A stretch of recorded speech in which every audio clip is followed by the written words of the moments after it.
Ah bah bonsoir tout le monde. Comme l'année dernière, on réalise notre plus large victoire de la saison au mois de janvier. La saison précédente, c'était Dijon qui avait pris un 8-0 ici. Bah là aujourd'hui c'est pas 8, c'est 9-0. Et on peut dire encore, on était motivés cet après-midi parce que le match de Coupe de la Ligue de la semaine dernière, de la semaine d'avant, il nous est resté en travers de la gorge. Et il fallait une revanche contre ces mêmes Guingampais. Et on l'a eu. Et finalement de façon très très cinglante. Bah, déjà au vu du score, et surtout au vu de notre contenu de match, même si on savait qu'ils allaient venir au parc exactement de la même manière qu'en coupe, on se met à 10 derrière, défense regroupée, on essaie de jaillir en contre. Contrairement au match de coupe où cette fois-ci le Marcus Thuram nous a cassé les couilles, et bah cette fois-ci on lui a pas pété les deux jambes comme je l'avais prédit. Mais il a coexisté, comme tout le reste de son équipe d'ailleurs. Ils ont pris la marée. Et au final, c'est la MCN qui a bien détonné, parce que je vous fais le résumé. Doublé de Neymar, triplé de Mbappé, triplé de Cavani et but de Meunier. On arrive donc à 9-0. J'avais dit, on va leur mettre un 7 blanc à la Roger Federer. Voilà, c'est même bien plus qu'un 7 blanc, voire même encore un but et ils passaient sous le baby les Guingampais. Bon, ça c'était la partie chambrage. Maintenant, on va passer plutôt au contenu de match. Et que dire? Vous avez tous été au diapason, Buffon, bon, t'as eu une ou deux interventions, t'étais tranquille, La défense centrale, j'ai rien à dire, Vous avez fait le boulot, limite vous étiez plus proche de la surface adverse que dans votre propre moitié de terrain.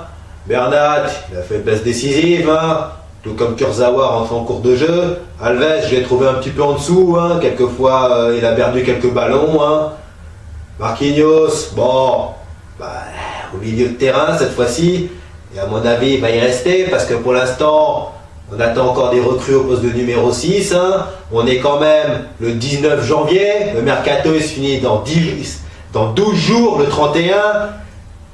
Vous avez intérêt à vous bouger le cul, parce que j'entends des Idrissa Gueye, des Paredes, des Weigl, en attendant peut-être Frankie de Jong, qui va peut-être signer chez nous au mois de juin. Parce que 75 millions, c'est son prix, on ne peut pas les mettre sur la table tout de suite. Mais en tout cas, on a sûrement, on a peut-être une longueur d'avance sur le Barça. Il a fait tellement de mal aux Bleus, en grande partie à cause de lui, on ne fait pas la Ligue des Nations, on s'est fait éliminer. Il va nous apporter énormément bien, d'autant qu'en plus il est jeune, il a encore de l'avenir. Mais bon, pour l'instant, c'est en bonne voie, mais c'est pas signé. Et on le sait, notamment à Paris, on a vu pas mal de joueurs qui étaient à deux doigts du PSG et qui finalement n'ont jamais porté ce maillot. Voilà. Il peut toujours y avoir des revirements de dernière minute. Mais bon, pour l'instant, c'est en bonne voie. Et puis, ensuite, que dire de notre quatuor d'attaque, à part un Di Maria qui nous a fait du Di Maria depuis le début de l'année, un petit peu en dessous. La MCN s'est amusée. Alors très clairement, avec notamment le duo Neymar-Mbappé qui se trouve quasiment les yeux fermés. L'un serre l'autre, l'autre serre l'un. Voilà. Même si on a loupé également quelques occasions. Bon, du côté Guingampais, le gardien, c'était pas le titulaire habituel. Bon, il va sûrement être maintenu jusqu'à la fin de la saison. Il faut bien faire des changements dans cette équipe. Il y a de quoi faire s'ils veulent essayer de se maintenir. Parce que là, mine de rien, ils avaient déjà une différence de but catastrophique.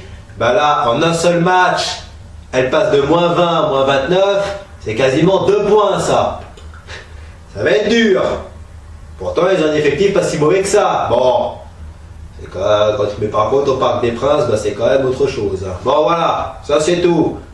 Et puis, Cavani, triplé. Visiblement, les attaquants parisiens aiment bien se lancer des défis. Qui va finir meilleur buteur du club à la fin de la saison? Parce que là, on est, je crois, Mbappé, 15 buts. Neymar, je crois 14 buts aussi. Cavani, il a 14 aussi.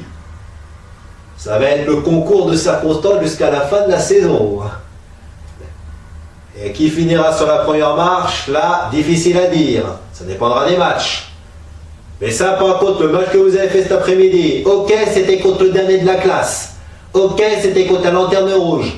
Mais au moins, vous avez mis de l'intensité. Vous avez mis du combat. Vous êtes bien amusé un petit peu, offensivement, malgré quelques débuts compliqués. On avait du mal à percer leur défense au début. Et voilà, en deuxième mi-temps, on a mis la marée. Et finalement, on les a emportés avec. Mais c'est un genre de match comme ça qu'on veut voir en Ligue des Champions. C'est ça qu'on veut voir. C'est pas une bouillie de football comme à l'Olympique de Marseille. Voilà, c'est ça qu'on veut voir en Coupe d'Europe. Parce que Manchester, c'est dans un mois. Ça va arriver très vite. Entre-temps, on aura quelques matchs.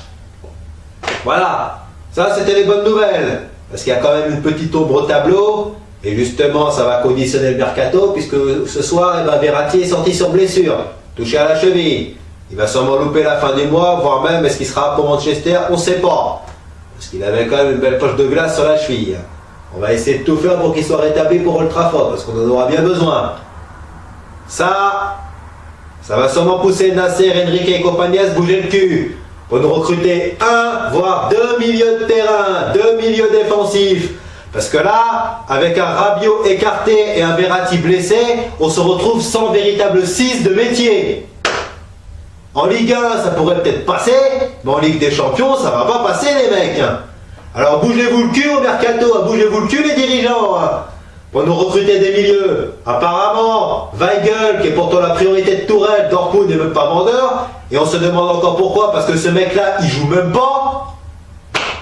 Gay, lui, par contre, il est bien chaud pour venir. Malheureusement, c'est 50 millions. Et on n'a que 30 millions sur ce mois-ci pour recruter. Paredes, par contre, on a un accord de principe. Il est peut-être chaud pour venir à Paris. Mais le Zénith demande beaucoup. Ils ont déjà refusé 35 millions de Chelsea. Ils en demandent plus de 50 aussi. Alors, qui va débarquer à Paris? On ne sait pas. Mais il nous faut un, voire deux milieux. Parce que sinon, je peux vous assurer que notre entrejeu, il va ressembler de plus en plus à un désert. Et ça fera chier. Parce qu'on a des attaquants, on a des défenseurs, on a des gardiens, on a des meneurs de jeu, mais on n'a pas de milieu défensif. Alors là, ça va commencer à chauffer, hein, parce qu'à Old Trafford, ça sera pas si simple si on joue 106 de métier. Et oh, la sentinelle devant la défense pour nous casser les offensives adverses. Ah bah là, avec Verratti qui sera pas là, qui va louper au moins 2 semaines, on se demande où aller. Bon, ça c'était la seule petite interrogation, le seul petit point noir du match. Sinon, vous avez été royal cet après-midi, tranquille, super match, on n'a rien à dire, hein. Vous avez tous été au diapason. On va donc passer à notre prochain match. Ce soir, ça va arriver très vite puisque ce sera mercredi en Coupe de France contre Strasbourg. Une équipe qui aime bien nous casser les couilles. Enfin, seulement à la Méno, parce qu'au Parc des Princes, c'est autre chose. On leur a mis 5 buts la saison précédente. Dont d'ailleurs, le premier but de Neymar qui ressemble étrangement cet après-midi au but qu'il avait marqué contre les Strasbourgeois la saison précédente. Mais bon, c'est un 16e de finale, un match de coupe. Ils vont faire à mon avis la même chose que les Guingampais en Coupe de la Ligue. Cette fois-ci, il va falloir marquer d'entrée et il va falloir leur foutre le bouillon. Il va falloir leur rentrer dedans à ces mecs-là. Parce qu'ils vont pas se laisser marcher dessus, hein. Je vous le ferai tout de suite. Strasbourg, c'est un petit peu un cran au-dessus de Guingamp parce qu'ils font quand même une bonne saison en championnat. Alors sur ce, on a une qualification à aller chercher. On joue à la maison. Il faut leur mettre le bouillon. Maintenant, en attendant ça, bye bye tout le monde et allez Paris!